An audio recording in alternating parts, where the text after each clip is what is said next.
जसवंत सिंह रावत का जन्म 19 अगस्त 1941 को हुआ था। भारतीय सेना के वीर सपूत थे जिन्होंने 1962 के भारत चीन युद्ध में अपनी वीरता का परिचय दिया। वे उत्तराखंड के गढ़वाल क्षेत्र के एक छोटे से गांव में जन्मे थे। बचपन से ही वे देश सेवा के प्रति समर्पित थे और भारतीय सेना में भर्ती होकर देश की रक्षा का संकल्प लिया। 1962 में भारत और चीन के बीच युद्ध हुआ।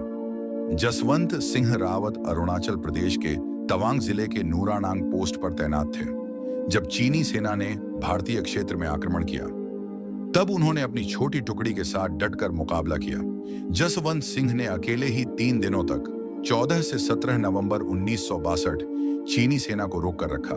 उन्होंने अलग अलग बंकरों से गोलीबारी कर चीनी सेना को भ्रमित किया कि भारतीय सेना की बड़ी टुकड़ी वहां मौजूद है। उनकी इस रणनीति से भारतीय सेना को पुनर्गठित होने का समय मिला, लेकिन अंततः जब चीनी सेना को उनकी चाल का पता चला तो उन्होंने जसवंत सिंह पर घेराबंदी कर दी।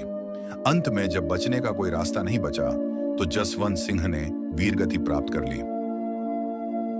चीनी सेना ने उनका सिर काट लिया, लेकिन उनकी वीरता से प्रभावित होकर उनका सिर भारत को लौटा दिया और 17 नवंबर 1962 को शहीद हो गए। भारतीय सेना ने उनकी बहादुरी को सम्मानित करते हुए उन्हें मरणोपरांत महावीर चक्र से सम्मानित किया। जसवंतगढ़ एक अमर सैनिक का मंदिर आज भी अरुणाचल प्रदेश के तवांग जिले में जसवंतगढ़ नामक स्थान पर उनका स्मारक बना हुआ है। कहा जाता है कि उनकी आत्मा आज भी वहां ड्यूटी पर रहती है। सैनिक उनके लिए रोज चाय, खाना और वर्दी रख। ऐसा माना जाता है कि जसवंत सिंह आज भी देश की रक्षा कर रहे हैं।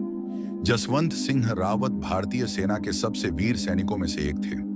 उनकी शौर्य गाथा अमर है और वे आज भी हर भारतीय के लिए प्रेरणा स्रोत बने हुए हैं। उनका बलिदान हमें यह सिखाता है कि देश की रक्षा के लिए साहस, संकल्प और समर्पण सबसे जरूरी है।